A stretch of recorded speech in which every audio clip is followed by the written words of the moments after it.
যাব, লড়াই করব। যাদের কথা বলা হয়েছে চাকরি বাতিল করা হলো, চিন্তা করবেন না, হতাশ হবেন না, কেউ জীবনের ঝুঁকি নেবেন না।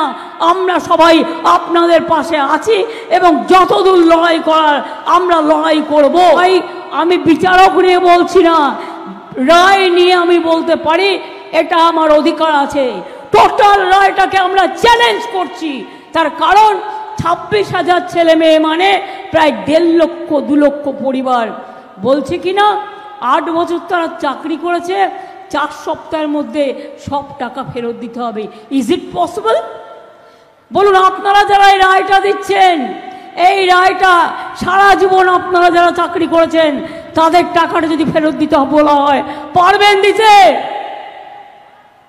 সবটাই তো সরকারি টাকায় চলেন, সরকারি গাড়িতে চলেন, সরকারি সিকিউরিটিতে চলেন। মানুষ আপনাদের সম্মান করে, আমরাও আপনাদের সম্মান করি। মনে রাখবেন, সারা ভারতবর্ষে বেকারের সংখ্যা হু করে বাড়ছে, আর আমরা যাদের চাকরি দিচ্ছি আপনারা আপনাদের আইনের খোঁচায়, এই অর্ডারটা বেআইনি অর্ডার, সেই জন্যেই চ্যালেঞ্জ করে বলছি। অর্ডারটাকে আমি জাজকে বলছি না, অর্ডারটাকে বলছি বেআইনি অর্ডার।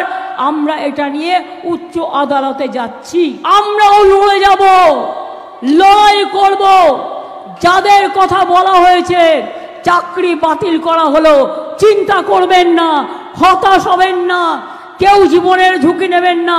আমরা সবাই আপনাদের পাশে আছি এবং যতদূর লড়াই করার আমরা লড়াই করব। ভাই, আমি বিচারক নিয়ে বলছি না, রায় নিয়ে আমি বলতে পারি, এটা আমার অধিকার আছে। টোটাল রায়টাকে আমরা চ্যালেঞ্জ করছি। তার কারণ 26,000 ছেলে মেয়ে মানে প্রায় 1.5 লক্ষ 2 লক্ষ পরিবার। বলছে কিনা 8 বছর তারা চাকরি করেছে, 4 সপ্তাহের মধ্যে সব টাকা ফেরত দিতে হবে। Is it possible?